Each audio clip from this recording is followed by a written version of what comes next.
Nabi Yunus. Ibu kenal Nabi Yunus? Di mana kenalannya? Sok tahu. Nabi Yunus itu ketika berdakwah kepada kaumnya yang bandel, memberikan peringatan mau beriman akan turun azab. Kapan Yunus? Akan. Kenapa mesti akan? Sekarang aja kalau mau saya tungguin.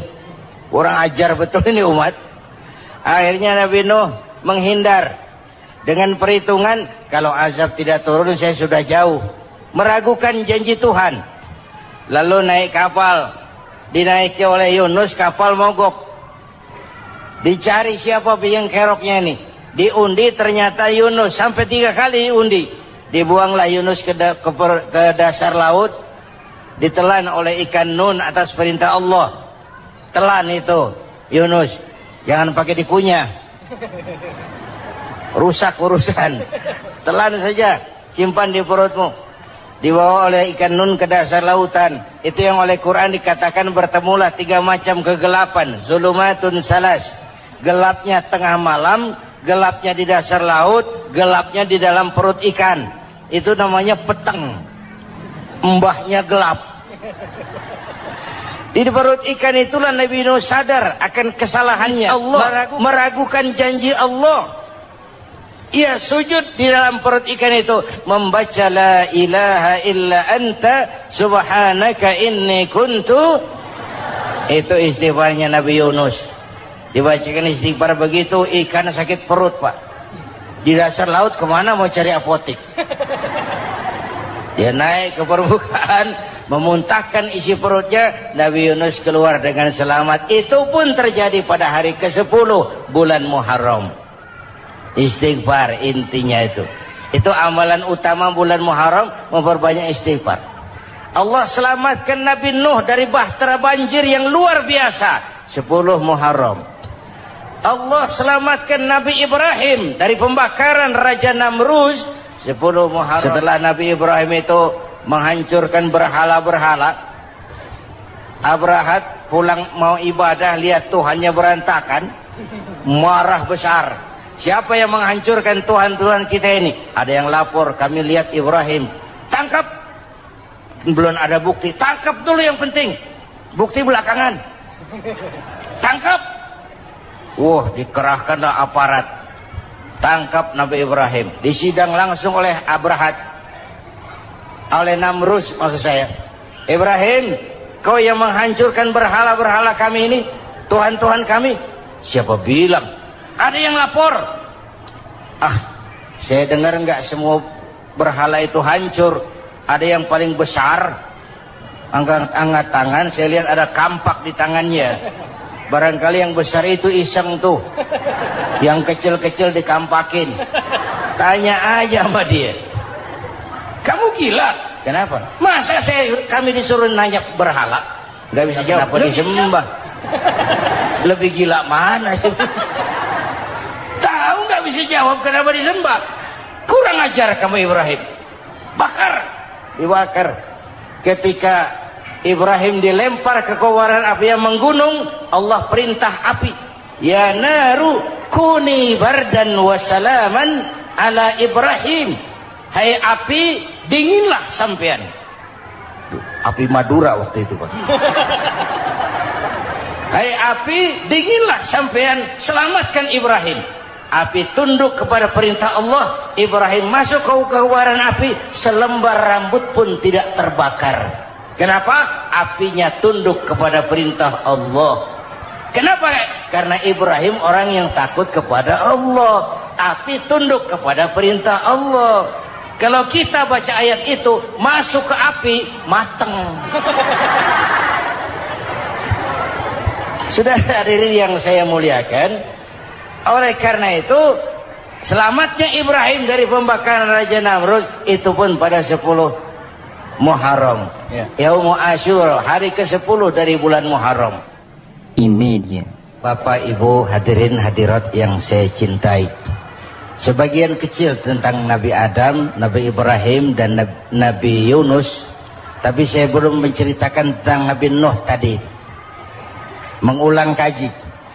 Nabi Nuh salah seorang rasul yang masuk ulul azmi 5 besar, karena memang perjuangannya menggambarkan satu usaha yang ulet dan luar biasa. Beliau diberi umur 950 tahun, lalu berdakwah selama 900 tahun, sore, pagi, siang, malam, dapat pengikut tidak lebih 80 orang, rata-rata 10 tahun satu. Kalau saya minta berhenti aja jadi nabi, Pak. Ustadz mana masih mau buka pesantren 10 tahun buka pesantren, yang nyantri cuma satu. Pedagang mana yang masih mau dagang 10 tahun dagang, yang beli satu. Pimpinan partai mana yang masih mau kampanye 10 tahun buka partai, yang nyoblos satu. Bangkrut. Umatnya bandel, kurang ajar, durjana, bajingan, tengik. Umatnya Nabi Nuh ini kalau diceramahi telinganya ditutup dengan tangannya.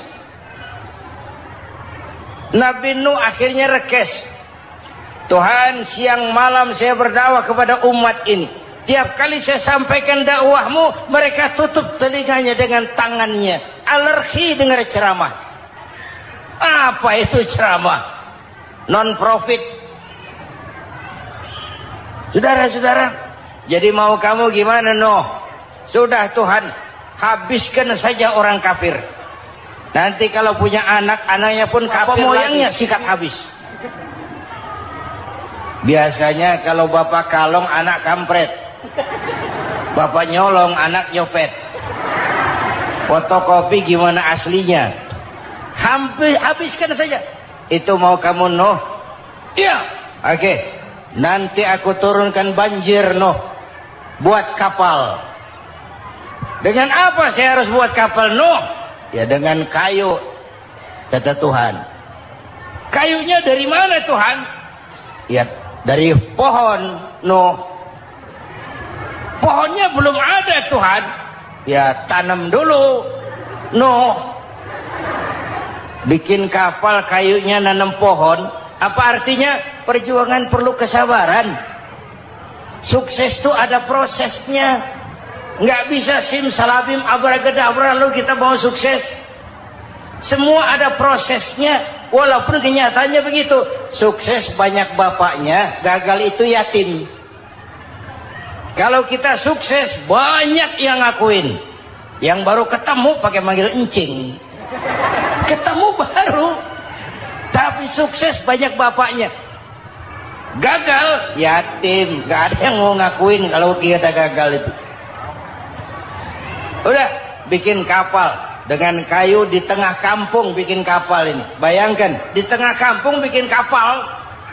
Orang kafir makin menjadi-jadi. Lihat Nuh, kenapa? Makin sarap. Bikin kapal di tengah kampung, mau belayar kemana? Tuh lihat, kalau orang nggak tahu tujuan, mountain setengah jalan. Proses yang dinilai bukan finalnya. Ya kayak gitu kesimpulannya. Saya enaknya sendiri. Bikin kapal. Kapal mendekati selesai. Ini orang kafir rame-rame datang ke kapal Nuh. Mau apa? Buang najis. Sakit perut, berangkat ke kapal Nabi Nuh. Nongkrong. Dapat 2-3 tumpuk, pulang. Penuh lantai kapal dengan najis manusia. Inilah perjuangan. Bukan jalan raya lurus bertabur bunga di kanan kirinya. Banyak unah, caci maki, antipat, segala macam. Nuh. Ada orang tua dasar kafir, kurang ajar, sudah stroke berangkat juga ke kapal Nuh. Mau buang najis, pincang-pincang digotong orang.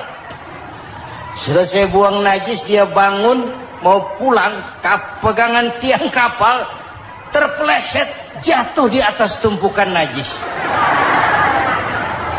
Terjadi keajaiban, yang stroke-nya sembuh. Lumpuhnya hilang, berangkat digotong-gotong pulang, jalan gagah sekali. Tapi orang kampungnya heran, ente sudah sembuh? Sudah. Berobat di mana? Kok begitu paten? Di kapal Nuh. Masih banyak.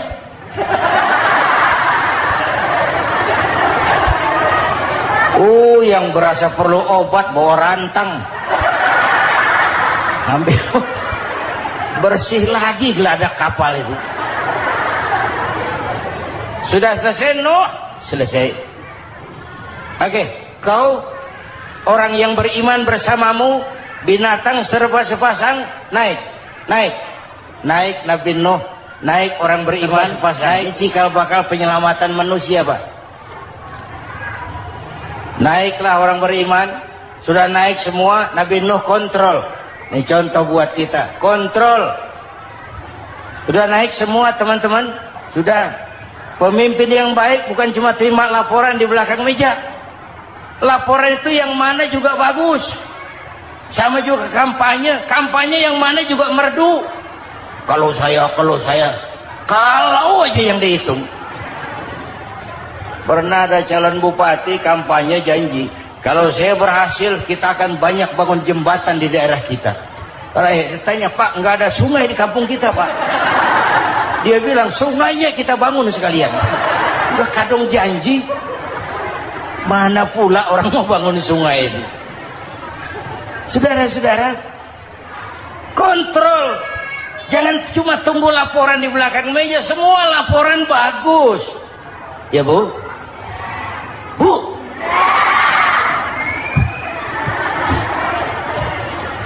Nabi Nuh kontrol. Sudah naik semua? Sudah, Nuh. Pulan bin Pulan naik Nuh. Paimin bin Tukijo naik, kami lihat naik. Ada orang Jawa juga kayaknya. Sudah kontrol. Kanan anak saya ikut nggak naik kapal? Kami tidak lihat itu Nuh. Kanan. Ini potret. Bapaknya aktif ke masjid, ibunya rajin ke majelis taklim, anaknya keleleran kemana-mana. Bukan di sini, di Prancis. Udah di sini insya Allah sama.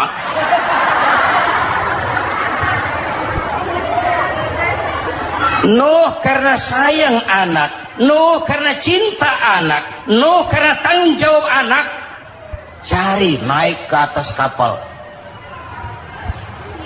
Lihat Kanaan, anak saya, nggak lihat Nuh. Turun ke ruang bawah, periksa lagi. Mang, ayah Kanaan di dia. Jamaah Tasik nih rupanya ditanya. Tuh ayah Mang. Ayah ke mana ya budak ini? Turun ke bawah Kanaan tuh. Orang nano orang ketok. Rombongan Jawa Tengah. Naik ke atas buritan. Dari buritan kelihatan ternyata Kanaan tidak ikut naik kapal, kumpul di darat bersama orang kafir. Ini potret kita sekarang. Kumpul sama orang kafir, hanyut anak-anak kita, ditelan budayanya orang kafir, ditelan tradisinya orang kafir, ditelan pergaulannya orang kafir. Nuh karena sayang anak dari atas manggil. Dalam Quran dijelaskan itu. Karena Nabi Nuh di atas, Kanaan di bawah, teriak, ya bunayyar kam ma'ana. Begitu dalam Quran ayatnya. Cuma ini pakai gaya memanggil supaya kelihatan ke gambar, kira-kira Nuh manggilnya begitu. Ini namanya gaya dakwah, Pak. Kalau ceritanya datar nggak menarik. Maka Nuh memanggil Kanaan, ya bunayyar kam ma'ana. Kata yang dengar, ini gaya orang manggil, ya bunayyar kam ma'ana. Kanaan kesini nak, naik kapal sama papi. Di bawah itu nggak mau papi, John di sini saja. Kata Nuh, jangan nak, Allah sedang murka, akan turun banjir. Kalau datang banjir papi, sa'awi ila jabalin ya'simuni minal ma', saya akan naik ke gunung tinggi yang bisa menyelamatkan saya dari banjir. Kan an naik ke gunung, gunung dihantam banjir, kan an mati sampai sekarang. Yang kelima, Nabi Musa, kisah Muharramnya ini lahir dalam kondisi yang sulit karena Fir'aun mimpi akan lahir seorang anak dari keturunan Bani Israel yang akan menghancurkan kerajaannya. Kata Fir'aun, sudah lahir belum anaknya? Belum. Kalau gitu mulai malam ini laki-laki dilarang bergaul sama istrinya. Semua perempuan hamil di bawah pengawasan negara. Mulai hari ini kalau lahir anak laki-laki turun nama Bani Israel, penggal. Satpol PP disiapkan. Udah ada kayaknya. Ada. Patroli. Bayangkan, nah Fir'aun itu bikin undang-undang seenaknya sendiri. Apalagi merasa kekuasaannya dalam ancaman. Penguasa manapun kalau merasa dalam ancaman, panik. Padahal kekuasaan itu kayak harimau. Makin lama ditaiki, makin sulit turun. Kenapa? Karena macannya makin lapar. Naik terus capek, turun dimakan harimau. Serba sulit. Saudara-saudara, kalau kita mau belajar dari Pak Harto, saya melihat kekurangan Pak Harto cuma satu, terlambat berhenti.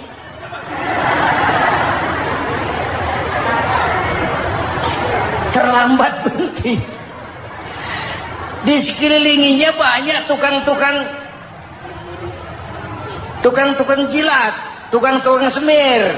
Pak, kalau tidak ada bapak kami bagaimana, Pak? Bapak Ibu hadirin yang saya hormati, tapi kehendak Allah terjadi. Lahirlah Musa. Bayinya dihanyutkan di sungai Nil. Bayi sudah menderita, dihanyutkan di sungai Nil. Dan akhirnya besar di lingkungan istana Fir'aun.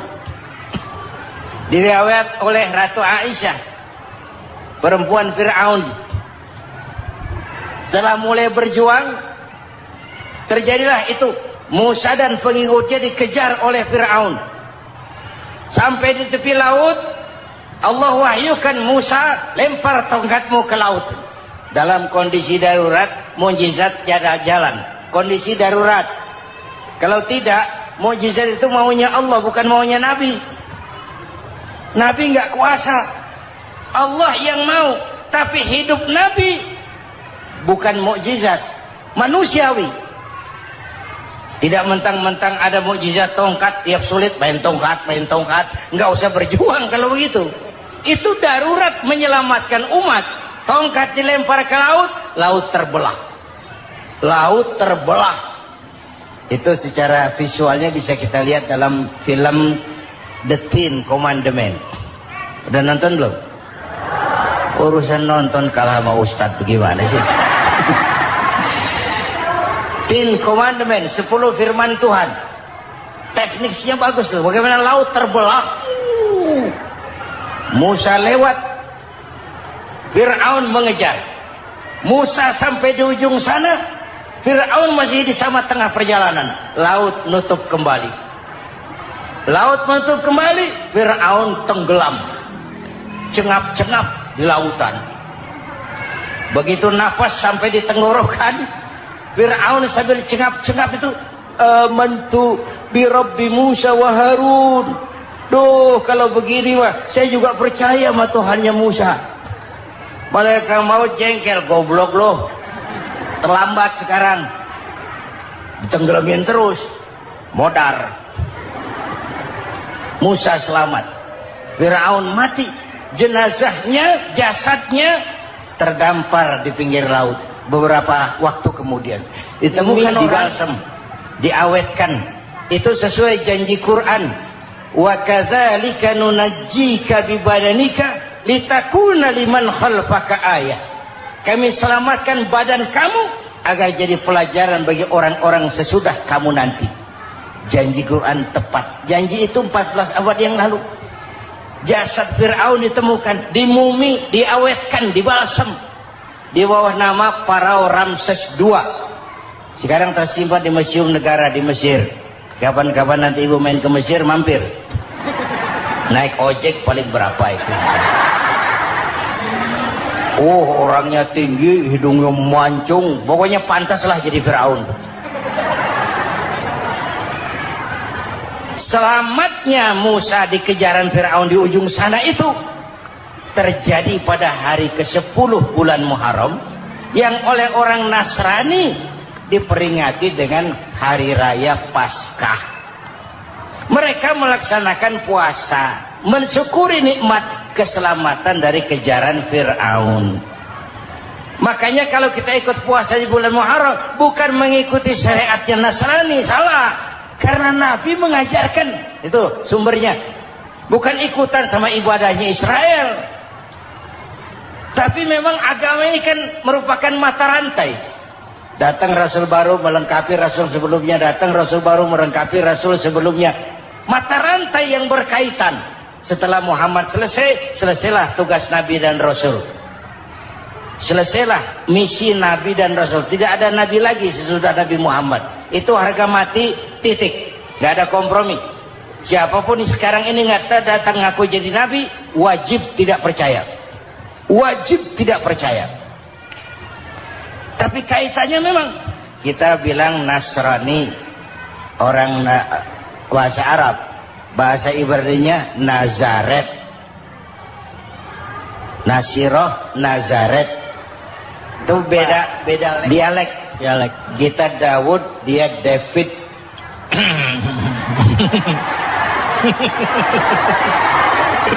Ibrani.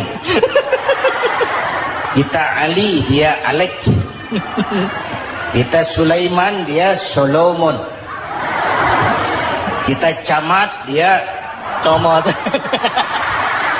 Ini yang ngomong ini comot sembarang. Ini dia. Bapak dan Ibu jamaah yang saya cintai, pertanyaan pertama, hijrah qalbiyah. Ada hijrah badaniyah, hijrah fisik yang dilakukan Nabi dan sahabat dari Mekah ke Madinah. Itu hijrah badaniyah. Ada hijrah qalbiyah, hijrah hati. Dan ini yang kita perlukan sekarang. Karena refleksinya akan membias kepada alur kehidupan. Kalau hati kita mau berhijrah, fisik akan ngikuti. Hijrah dari tempat, dari malas ibadah menjadi rajin ibadah. Hijrah dari maksiat kepada yang ma'ruf, dari berpecah belah menjadi bersatu. Hijrah seperti itu yang sangat kita perlukan. Apalagi masyarakat ini paternalistik. Kita harus hijrah mental sekarang ini. Maka yang disampaikan tadi benar. Seorang ketua MK siap mengundurkan diri kalau terbukti anak buahnya terlibat suap. Itu walaupun siap, tapi sudah angin segar buat rakyat. Bahwa masih ada banyak insya Allah pejabat kita yang punya harga diri. Walaupun ada juga pejabat kita yang muka tembok, kulit badak, kuping kebo. Muka tembok, kulit badak, kuping kebo. Biasanya kalau kereta api tabrakan di negara-negara maju, Menteri Perhubungannya mundur. Di kita petugas palang pintu dipecat. Jauh sekali Menteri sama petugas palang pintu. Benar diadili yang krocok-krocok, kopral-kopral itu. Padahal hadisnya jelas, ar-rashi wal murtashi finnar. Yang nyuap dan yang nerima suap, dua-duanya neraka. Kasus potret belakangan ini, yang nerima suap, yang diuber, yang nyuap aman, yang nyuap aman, yang korupsi pajak dikecil-kecilin, yang ngemplang pajak aman. Padahal ngemplang pajaknya triliunan. Padahal dia sudah dikasih fasilitas oleh negara mengelola sumber daya alam negara yang artinya milik rakyat. Dia harus bayar pajak, uang pajaknya itu dikumpulkan bagi sebesar-besar kemakmuran rakyat. Itu tindakan merugikan rakyat. Karena itu betul, saya setuju, hijrah qalbi yang perlu kita lakukan sekarang. Hijrah hati. Kita ini bangsa Indonesia seperti timnas. Timnas sekarang anak-anak muda sudah berani pakai baju PSSI. Iya. Kenapa? Menang. Coba kalau kalah terus, nanti menang. Tapi bangsa Indonesia itu memang seperti timnas. Namanya kesebelasan. 11 orang. Walaupun ada pemain bintang ya ada presiden, gubernur, menteri, itu bintang-bintang. Tapi bintang baru ada artinya kalau dibantu 10 pemain yang lain. Cristiano Ronaldo. Siapa itu? Penyerang tengah Real Madrid. Bintang. Lionel Messi. Siapa lagi itu? Barcelona. Bercelana.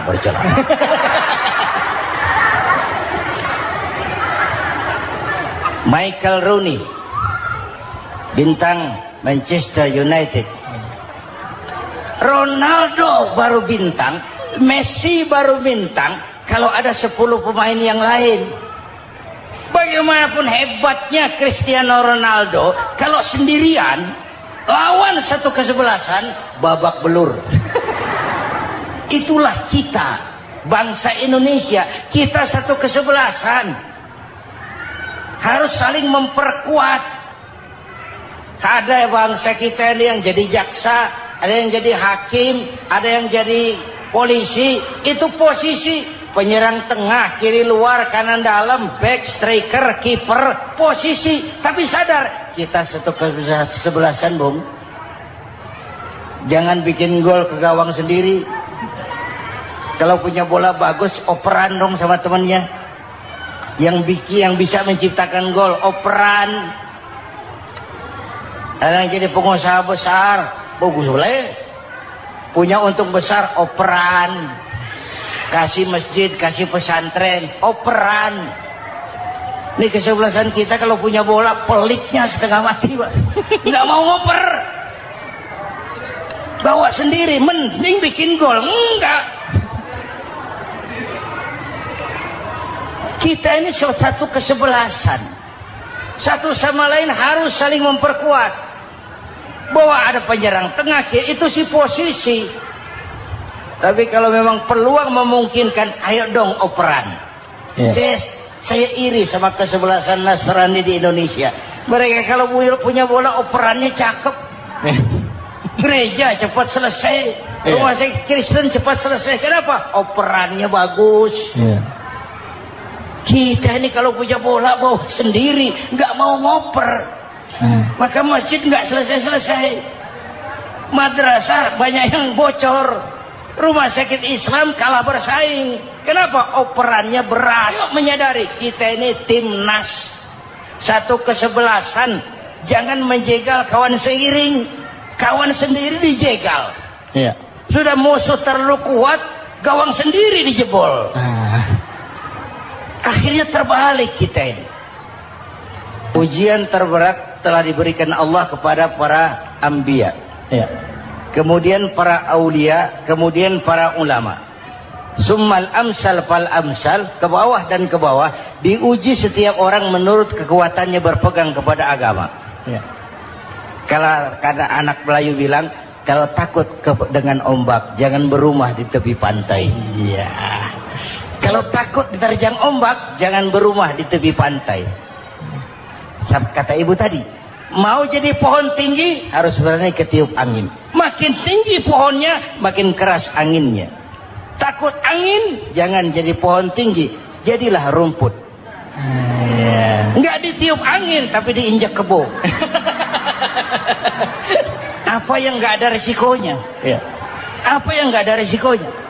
Semua nabi, ada yang dihantam kekuasaan yang arogansi. Ibrahim berhadapan dengan Namrud. Musa berhadapan dengan Fir'aun. Ada yang diuji dengan berhadapan umat yang sangat kurang ajar. Ada yang diuji dengan gosip yang dahsyat. Digosipi sama Zulaikha itu. Nabi Yusuf. Nabi Yusuf.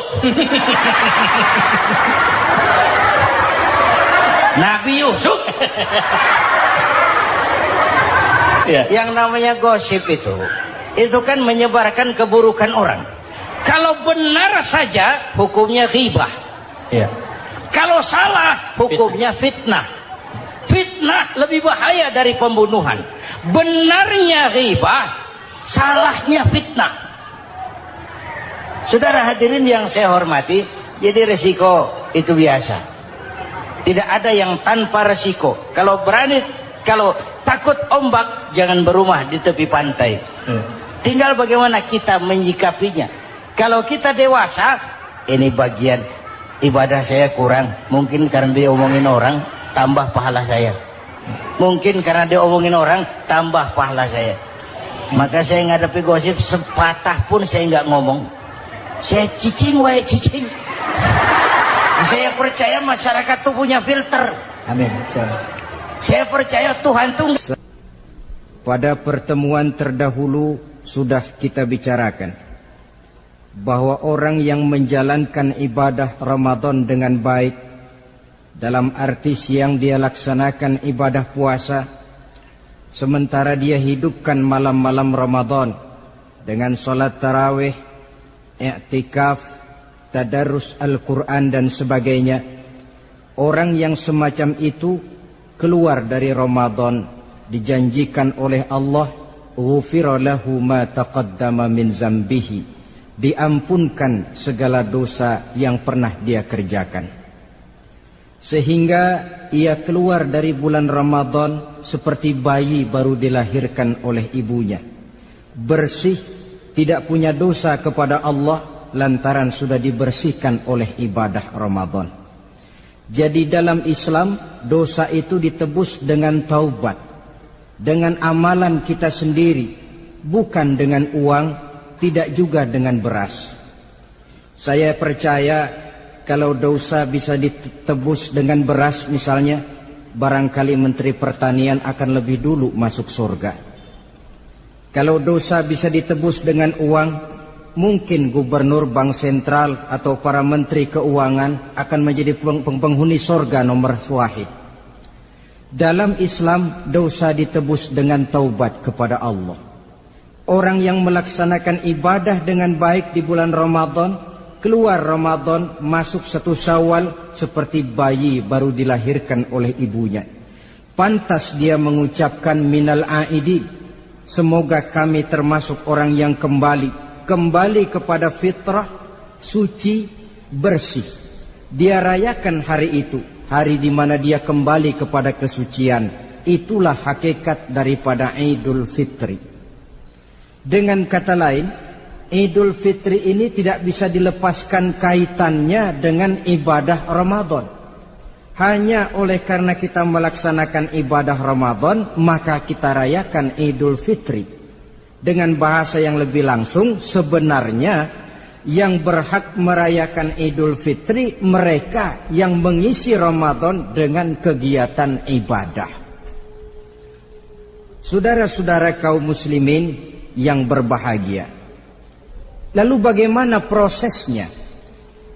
Yang pertama, manakala datang senja akhir Ramadan, wajiblah kita mengeluarkan zakat fitrah. Sebab Rasulullah sallallahu alaihi wasallam bersabda, "Saumul 'abdi mu'allakun ma baina as-sama'i wal ardi hatta yuaddiya shadaqatal fitri."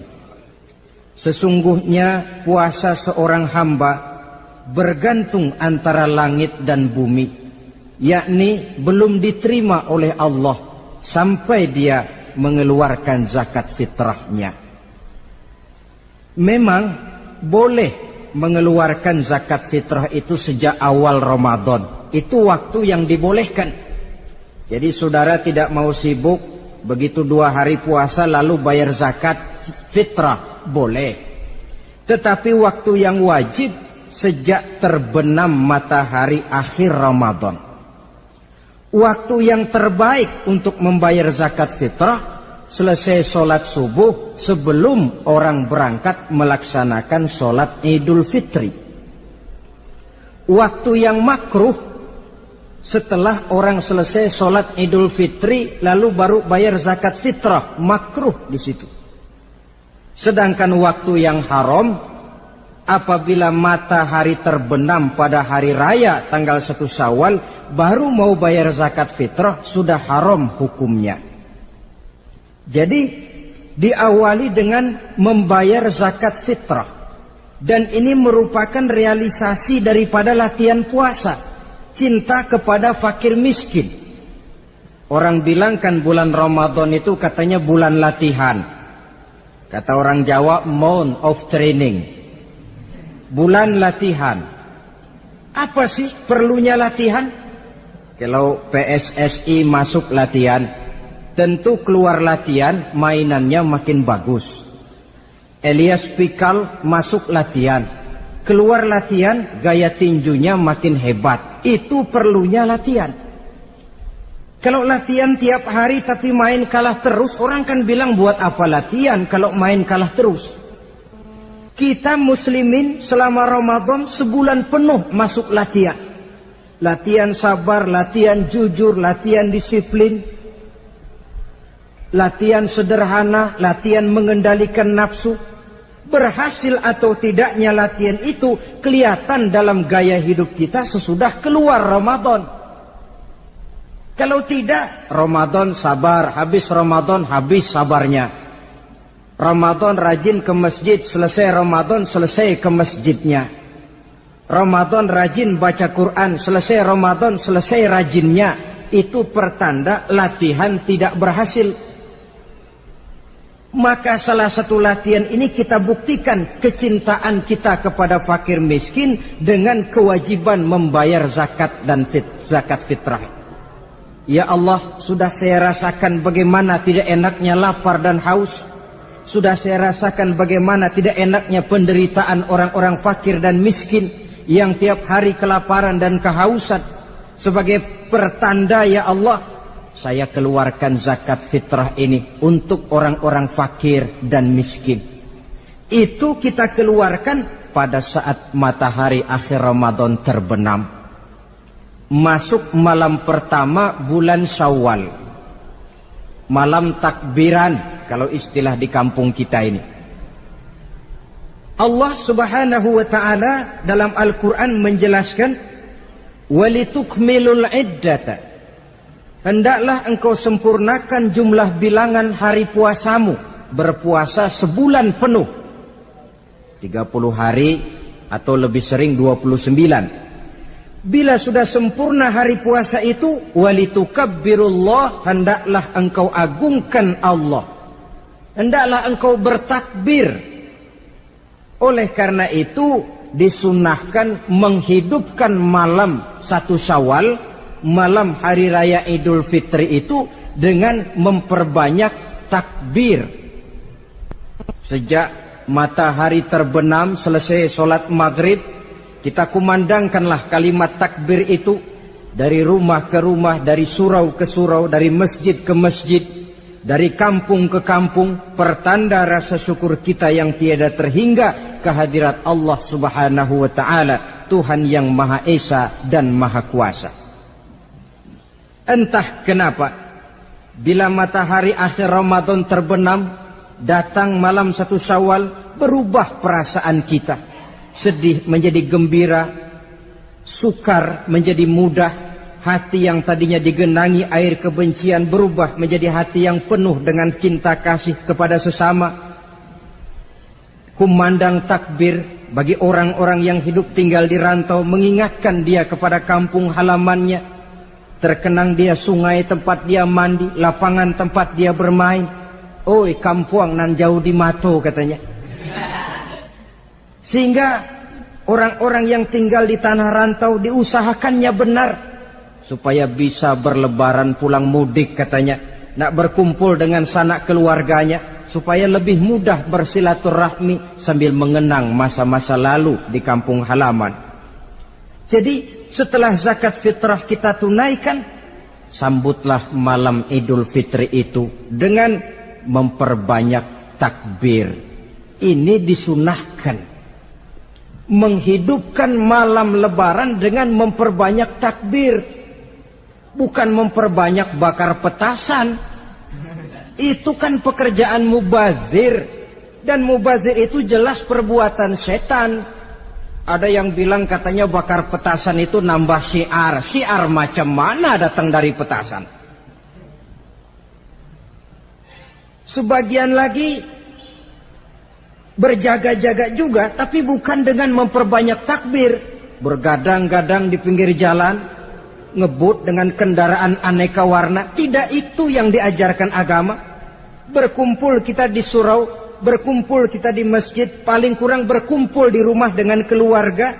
Ramai-ramailah kita bertakbir, memanjatkan puji dan syukur kepada Allah. Ya Allah, kalau tidak lantaran petunjukmu, sulit rasanya melaksanakan perjuangan yang berat sebulan penuh ini. Melatih diri, membina takwa, mengharap ridha.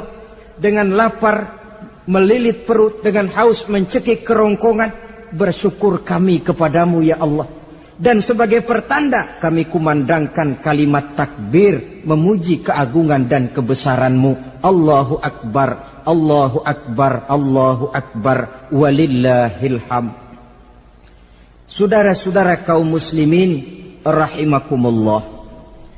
Di dalam satu hadis dari Ubadah bin Samit diriwayatkan oleh Imam Tabrani, bersabda Rasulullah sallallahu alaihi wasallam, "Man ahya lailatal fitri lam yamut qalbuhu yauma tamutul qulubi." Barang siapa yang menghidupkan malam Idul Fitri, maka hatinya itu tidak akan pernah mati pada saat hati-hati orang lain menjadi mati.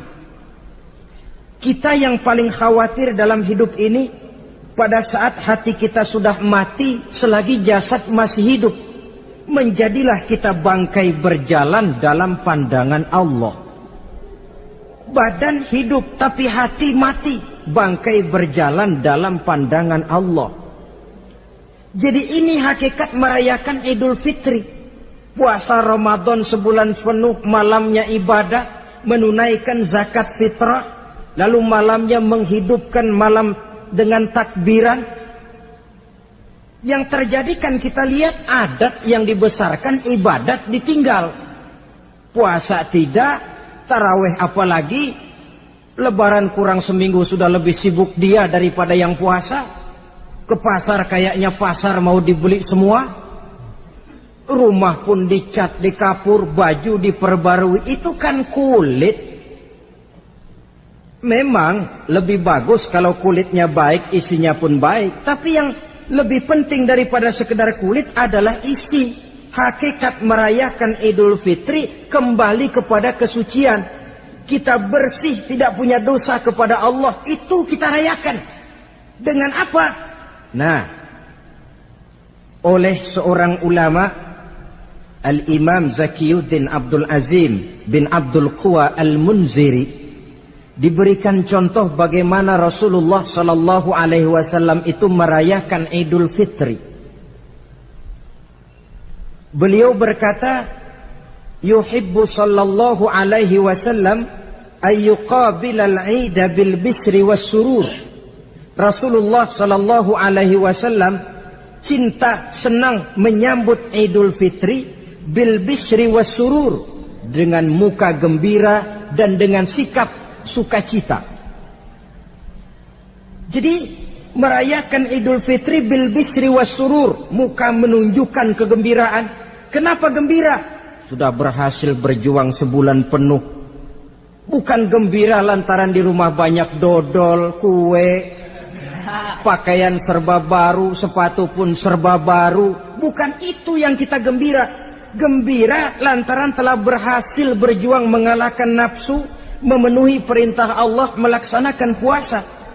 Gembira lantaran kita kembali suci seperti bayi baru dilahirkan oleh ibunya. Bil bisri, muka menunjukkan kegembiraan, cerah di malam itu sampai di hari lebarannya.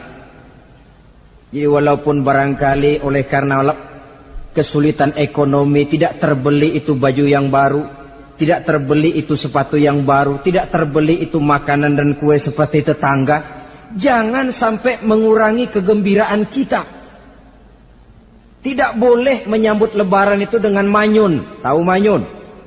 Tahu. Mukanya sudah macam asam sama kukusan. Tidak ada menunjukkan sikap kegembiraan. Nabi menghadapi hari itu bil bisri was surur, dengan muka cerah dan dengan sikap gembira. Tapi gembira dalam arti tetap pada jalur kontrol. Lalu apa lagi? Wa taubatu lillahi ta'ala, dengan tetap melaksanakan taubat kepada Allah. Wan nadam alal khataya, menyesal terhadap segala kesalahan yang pernah dikerjakan. Itu yang dilakukan baginda Nabi di hari raya. Wa masalihatil khusum, memperbaiki orang-orang yang bermusuhan. Wal akhzi binasiril mazlum, menolong orang-orang yang teraniaya. Wasillatil arham, melaksanakan silaturahmi. Wal ihsan ilal fuqara, berbuat kebaikan kepada kaum fakir miskin. Wa ziyaratil aqarib, menziarahi, mengunjungi kaum kerabat. Itu hakikat di dalam melaksanakan Idul Fitri. Jadi jangan terbalik, sudah merasa baju baru, ini kan lebaran, merdeka. Kalau kemarin Ramadan kita dikekang, tidak boleh begini, tidak boleh begitu. Sekarang sudah keluar Ramadan, merdeka. Lalu dirayakannya Idul Fitri dengan bermabuk-mabukan, dengan judi, dengan perbuatan zina. Itu sama saja dengan baju baru habis dicuci, sudah diceburin lagi ke dalam comberan. Ini kan ibarat baju masuk Ramadan dicuci sebersih-bersihnya. Keluar Ramadan, masuk lebaran, tetaplah berusaha menjaga kebersihan itu. Kalau ditinggalkan Ramadan merasa merdeka, melemparkan lagi diri ke lembah dosa, sama saja baju yang sudah putih, bersih, ditriska bagus-bagus, tapi lalu dilemparkan lagi ke dalam comberan. Na'udzubillah min zalik. Saudara-saudara kaum muslimin yang berbahagia, jadi setelah zakat fitrah kita bayar, hidupkan malam Idul Fitri itu dengan mengumandangkan kalimat takbir. Lalu bila datang sholat subuh di pagi hari pertama bulan Syawal, kita laksanakanlah sholat subuh itu berjamaah. Jangan sampai terbalik, saking kepengennya sholat Idul Fitri, subuhnya enggak. Ini kan sama saja kata orang nyari jarum kapak hilang. Tak membela yang sunnah, yang wajib disia-siakan. Sholat Idul Fitri itu sunnah saja hukumnya. Sholat subuh wajib.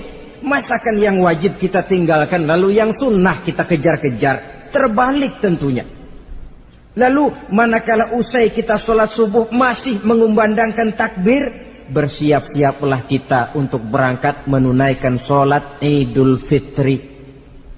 2 rakaat, lalu diiringi dengan khutbah hari raya Idul Fitri. 2 khutbah, seperti khutbah Jumat itu. Khutbah pertama dan khutbah kedua. Kalau selesai melaksanakan sholat Idul Fitri, maka kembalilah kita ke rumah dengan suasana gembira. Untuk apa? Untuk berhalal bihalal, istilahnya untuk berlebaran, saling meminta maaf. Kenapa? Dengan ibadah Ramadan, dosa kita kepada Allah insya Allah bersih. Tapi kan kita tidak cuma berbuat dosa kepada Allah, kita juga berbuat salah kepada sesama manusia. Dosa kepada Allah, taubat langsung kepadanya, sonder pakai calo. Tidak bisa saudara bikin dosa kepada Allah, datang ke rumah saya, Pak inilah saya kasih uang, tolong mintakan tobat saya kepada Allah. Ya tidak bisa. Dosa kepada Allah langsung bertaubat kepadanya. Tapi dosa kepada sesama manusia, Allah belum akan memberikan ampun kalau kita belum minta maaf kepada yang bersangkutan. Ini sulitnya. Kalau saudara dosa meninggalkan sholat, tobat kepada Allah. Tapi kalau dosa kepada sesama manusia, saudara mencuri sendal orang, cara taubatnya bagaimana? Pertama menyesal, kenapa mencuri? Yang kedua berjanji tidak akan mencuri lagi. Yang ketiga meninggalkan perbuatan mencuri. Dan yang keempat, sendal orang pulangin. Tidak bisa saudara mencuri sendal, Tuhan taubat, nggak lagi-lagi nyolong sendal, tapi sendal orang dibekap terus, nggak dipulang-pulangin, ya tidak termasuk taubat itu. Itulah sebabnya selesai sholat Idul Fitri, kita pun meminta maaf. Nah, siapa yang harus lebih utama kita mintakan maaf? Satu riwayat menjelaskan bahwa selesai sholat Idul Fitri, para sahabat mendengar Rasul mengucapkan amin sampai 3 kali. Amin, amin, amin. Heran para sahabat. Ini Rasulullah tidak ada angin, tidak ada hujan. Kenapa amin sampai 3 kali? Mereka pun bertanya, ya Rasul, tadi amin sampai 3 kali kenapa? Kalian tidak tahu? Tidak tahu ya Rasul. Begini, tadi itu selesai sholat, turun malaikat Jibril kepada saya. Beliau berkata, ya Muhammad, saya hendak berdoa kepada Allah. Maukah kau mengaminkan? Silahkan Jibril, berdoalah, saya akan mengaminkan. Rasul berdoa, Nabi mengaminkan. Doanya berisi 3 macam permohonan, maka Rasul pun 3 kali mengucapkan amin. Logikanya, kalau sudah malaikat Jibril yang berdoa, lalu Rasul yang mengaminkan, apa iya doanya itu meleset? Apa isi doa malaikat Jibril? Yang pertama doa beliau, ya Allah, hari ini 1 Syawal ketika itu, saya mohon kepadamu, janganlah engkau terima puasa dan ibadahnya anak yang durhaka kepada kedua orang tuanya. Rasul di belakang, amin. Anak yang durhaka kepada ibu bapaknya. Ya Ramadan dia puasa di siang hari, malam dia taraweh, dia tadarus Al-Quran. Kalau sudah durhaka kepada ibu bapaknya, ibadahnya didoakan oleh malaikat Jibril, diaminkan oleh Rasul agar tidak diterima oleh Allah Subhanahu wa ta'ala. Sebab itu manakala usai sholat Idul Fitri, pulang kita ke rumah, bersimpuhlah kepada ibu bapak, meminta maafnya, meminta ridhonya. Ibu kita yang telah mengandungkan kita, melahirkan kita antara pilihan hidup dan mati. Bapak yang pergi pagi pulang sore, peras keringat banting tulang untuk mendidik dan membesarkan kita. Demi setelah kita yang anak ini jadi orang, kadang-kadang lupa kacang akan kulitnya. Bagaimanapun tinggi status sosial seorang anak, bagaimanapun banyak gelar di sandangnya, bagaimanapun kayanya dia, kalau sudah durhaka kepada kedua orang tuanya, alamat hidup tidak akan memperoleh keberkahan. Doa malaikat Jibril yang kedua, ya Allah, hari ini saya mohon kepadamu, jangan engkau terima puasa dan